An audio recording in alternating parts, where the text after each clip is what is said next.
नमस्कार, मी मोनिका स्मिते आणि रितूची मम्मा या यूट्यूब चॅनलमध्ये तुम्हा सर्वांचे अगदी मनापासून स्वागत करत आहे।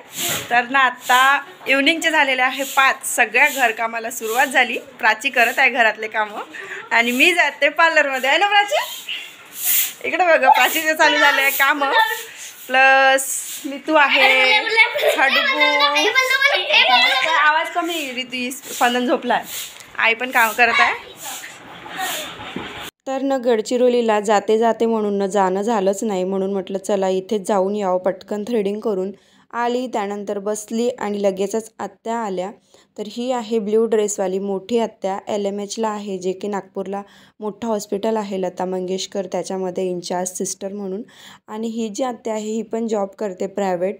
तर ही 3ऱ्या नंबरची आत्या आहे। जी 2ऱ्या नंबरची आहे ती हिंगणघाटलाच राहते, त्याच्यामुळे ती तिकडल्या तिकडून तिथे येणार, कारण ते आजनसरानं हिंगणघाटवरून जवळ पडते, त्याच्यामुळे ते उलटं येण्यापेक्षा सरळ सरळ तिकडल्या तिकडे येणार। तर ना आत्ता पाहुणे उतरले आमच्या घरी आणि खूप मस्त वाटत आहे, खूप असं रश वाटत आहे। पण जे आमची किचन क्वीन आहे तेच गायब आहे ना प्राची, म्हणून आम्ही दोघी किचनमध्ये दिसत आहोत। तर आता भाजी बनवली मी मस्त अशी आलू वांग्याची, आणि काकू ज्या आहे ना त्या कार्यक्रमासाठी गेलेल्या आहे। आम्ही दोघी करत होतो स्वयंपाक, आणि आत्या एक असते ना आपलं आईसारखीच एक दुसरी असते माया लावणारी, ती म्हणजे आपली मावशी, नाही तर मग आत्या। तर आत्याला काही राहवलं नाही आणि म्हटली की चला मी पण बनवू लागते, उभ्या उभ्या गोष्टी होते आणि पोळ्या पण बनवून होते। तर ती आली, बनवू लागल्या पोळ्या, फास्ट होऊन गेलं सगळं मिळून पटापट। आणि त्याच्यानंतर आईचं पण चाललेलं होतं भांडे वगैरे घासणं लावणं। कार्यक्रम म्हटला ना की खूप सारे कामं असतात। आणि त्यानंतर आली होती मोठ्याईकडे, कारण इथे आली होती श्वेता। तर श्वेताला तुम्ही बघितलंच असेल, मला वाटतं ऑगस्ट महिन्यामध्ये तिच्या मुलीचा बड्डे होता, तेव्हा आम्ही तिकडे गेलो होतो, तेव्हा मी तिला शेअर केलं होतं। तर इथे मोठ्याही बनवत आहे काकडीचे पराठे, कारण यांचं ना भाजीपाल्याचं आहे, तर मग खूप साऱ्या काकड्या वगैरे शिल्लक राहते, तेव्हा त्या मग अशा आयटम जे आहे ते बनवत असते। तर मग अशी 2 आत्या आल्या, आता श्वेता आली म्हणून मग मी इकडे आली। कालपासूनची आली पण मोठ्याईच्या घरी यायचीच होती। तर आता तुम्ही बघितलं मोठ्याई आहे ना काकडीचे पराठे करत आहे गरमागरम, आणि आता आम्ही दोघी मिळून खाणार आहोत ना श्वेता। मस्त पाहिजे कशा हायचं तयार लोक। तर चला आलेले आहे गरमागरम मस्त काकडीचे पराठे आहे ना श्वेता। हा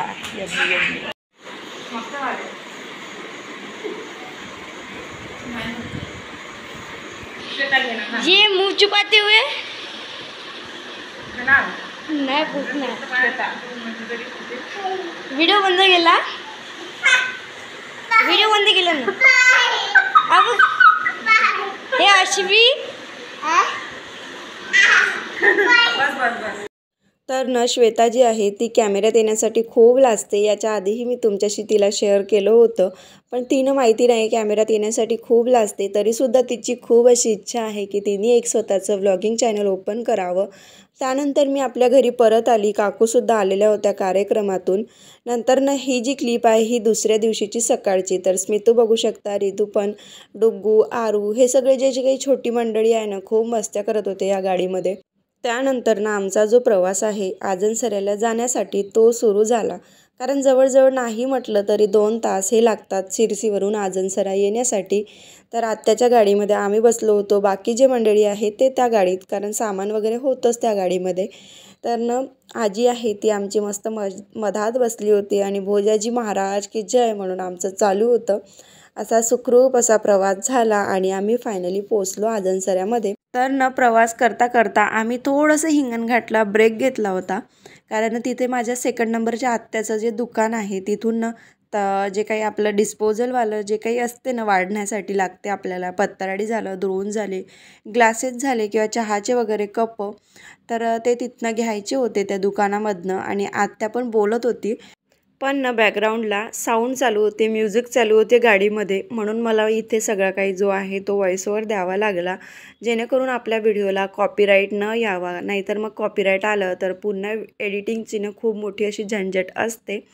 त्याच्यानंतर आजी आहे इकडे, आजीला वाटलं की व्हिडिओ कॉल आहे, ती पण बोलायला लागली होती।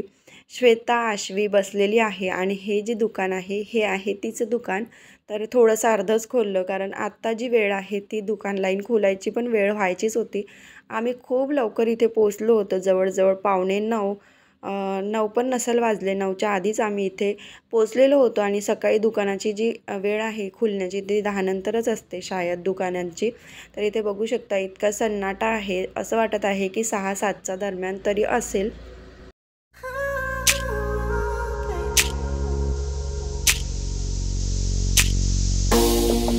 तिथे न पोचल्यावर शेडमध्ये खूप गरम होत होतं, त्यामुळे ना आम्ही मंदिरामध्ये येऊन बसलो. आणि हे जे 2 आहे ना कॅन्डिडेट, श्वेताची आश्वी आणि माझा रिदू, खूप दमवत होते, खूप इकडे तिकडे पळापळी करत होते. आणि इकडे ना अक्षरशः मुलं जे आहे यात्रेसारखं असते त्याच्यामुळे ना हरवतात सुद्धा. त्याच्यामुळे जसं डोळ्यात तेल टाकून आपल्याला कसं एखादी जागरण करावं लागते तसं यांना बघावं लागत होतं. एकही पापणी इकडलं तिकडे होता कामा नये, असं इतकं डोळ्यात तेल टाकून हे 2 लेकरं सांभाळावं लागत होते. एक वेळची आश्वी जी आहे ना श्वेताची मुलगी, ती शांत तरी बसत होती, पण रिदू इतका परेशान करत होता. आणि ते श्वेताकडले भाऊजी ना त्याला थोडेसे रागवत होते जेणेकरून तो थोडासा तरी बसेल, पण तो काही बसत नव्हता. त्यानंतर ना आम्ही इकडे आलो परत शेडमध्ये वापस, कारण आता थोड्याशा चुली वगैरे पेटायच्याच होत्या. तर ना सगळे काही प्रिपरेशन करत होते भाजीचे वगैरे बसून, काकू, आई, आत्या वगैरे प्लस श्वेता. मला तर काही बसणं झालं नाही, कारण रिदूच्याच मागं खूप धावपळ करावं लागत होती. तो 1 मिनटं पण जागेवर राहत नव्हता आणि त्यालाच बघता बघता कसा दिवस गेला काही समजलं नाही. तर ही आहे पुरण वाटणी. तर ना आमच्याकडे जे काही आहे ना पुरणातलं पाणी डाळीतलं ते काही काढत नाही, डायरेक्टच वाटल्या जाते आणि खूप छान असं मऊसूत त्याचं पुरण बनते. फक्त जेव्हा काढतो तेव्हा ते जास्त पातळ असते, पण थंड जसं झालं ना तसं ते बिलकुल असं घट्ट येऊन जाते. तर अशा गंजामध्ये पातेल्यांमध्ये ते काढून एक अशी ट्रॉलीसारखी गाडी येते, त्याच्यावर मग ते आपल्या शेडमध्ये आपल्याला घेऊन जावं लागते, जो की आपल्याला स्वयंपाक जिथे असेल ना तिथे त्याच गाडीवर इकडे आणते. पण किंवा मग ते गाडी वगैरे नाही मिळाली तर कपड्यांनी असं उचलून इकडे घेऊन येते. तर रश बघू शकता इतकं मोठा आहे ना हा आजनसरा की खूपच सगळं फेमस आहे.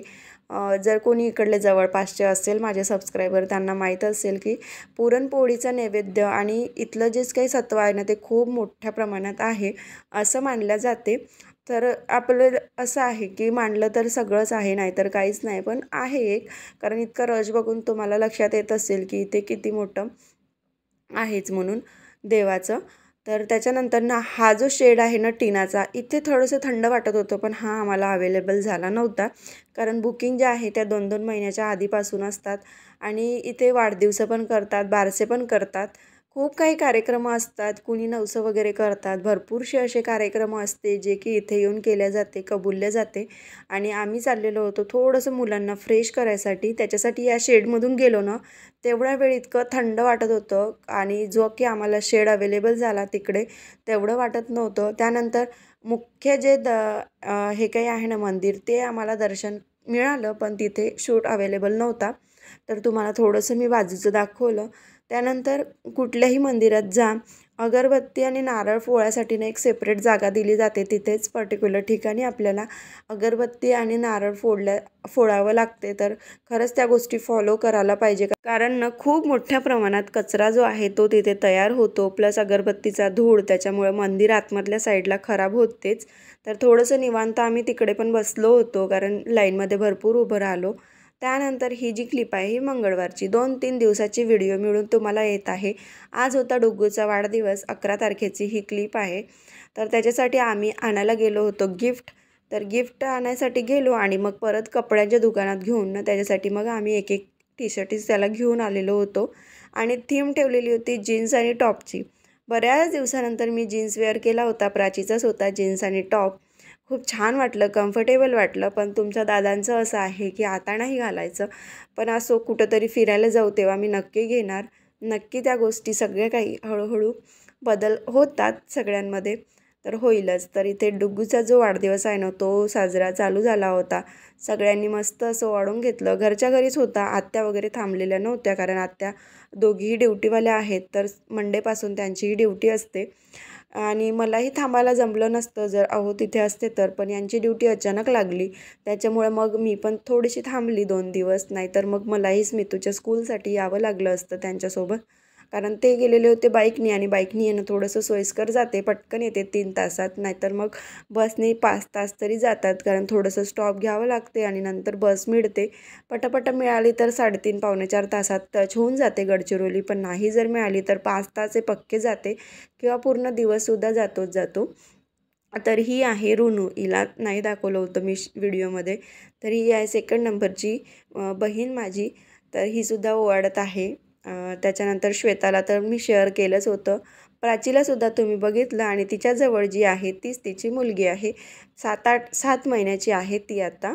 आणि ती झाली तेव्हा पण मी एक ब्लॉग बनवला होता, लक्ष्मी आली घरी म्हणून.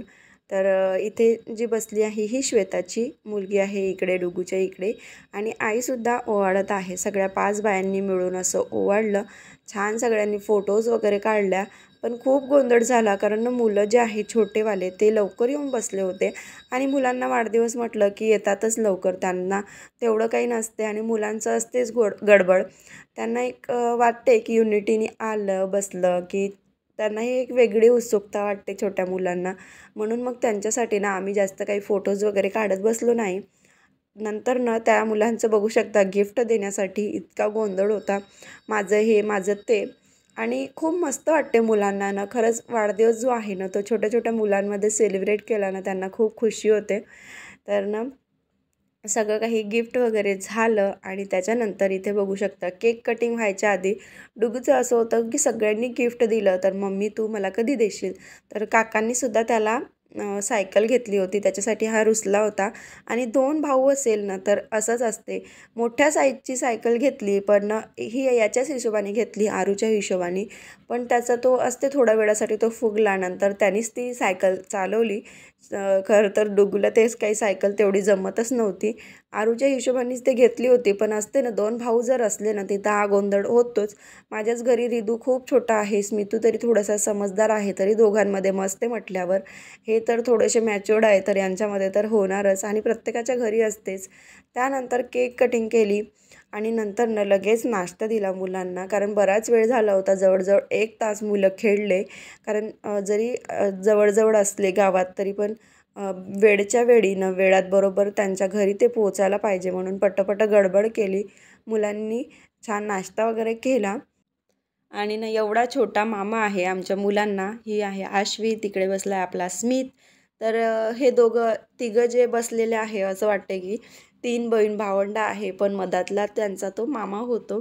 कारण काकू ज्या आहे ना त्या आईपेक्षा अशा खूप लहान आहे, म्हणजे काका बाबांपेक्षा खूप लहान आहे. त्याच्यामुळे काकू सगळ्यात लहान आणि आई 2nd नंबरवर, म्हणून ते एवढं डिफरन्स दिसते.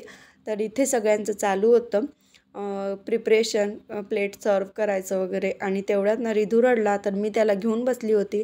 पण अंकित जो आहे तो या व्हिडिओमध्ये दिसला नसेल तुम्हाला, तो सगळ्या काही गोष्टी शूट करत होता. आपल्याच मोबाईलने केल्या, त्याच्यामुळे तुम्हाला कॅमेऱ्याची क्लिअरिटी थोडीशी खराब वाटत असेल. रात्रीचा थोडासा प्रॉब्लेमच होते. तर रिधू आला होता बाबाजवळ बसायसाठी, मीही त्याला आणून दिलं. आणि खूप वेळ झाला होता, त्याच्यामुळे मुलं सगळे प्लेटा घेऊनच घरी गेले, म्हणून तेवढा काही आणखी गोंधळ झाला नाही. नाही तर मुलांचं असते परत प्लेटातलं खाणं कमी आणि सांडवणं जास्त. त्याच्यानंतर जी काही डुगूची गिफ्टेड सायकल होती ती सगळ्यांनी चालवून बघितली, मीसुद्धा, बहिणींनीसुद्धा, सगळ्यांनीच. बाहेर ज्या काही आहे ना आमच्या इकडे 2 घरांच्या मधात खूप मोठं असं स्पेस आहे, म्हणजे अशी एक रोडच गेलेला आहे एरियामध्ये. तर आमचं घर जे आहे ते या साईडला आहे आणि मोठे बाबाचं घर जे आहे ना ते त्या साईडला आहे. तर समोर दिसेलच तुम्हाला, जे पारीवर वगैरे आजी मोठे बाबा बसून आहे ना ते. आणि ते जे गेट आहे ना ते श्वेताचं, म्हणजे श्वेताच्या बाबांचं घर, म्हणजे मोठ्या बाबांचं असं आहे.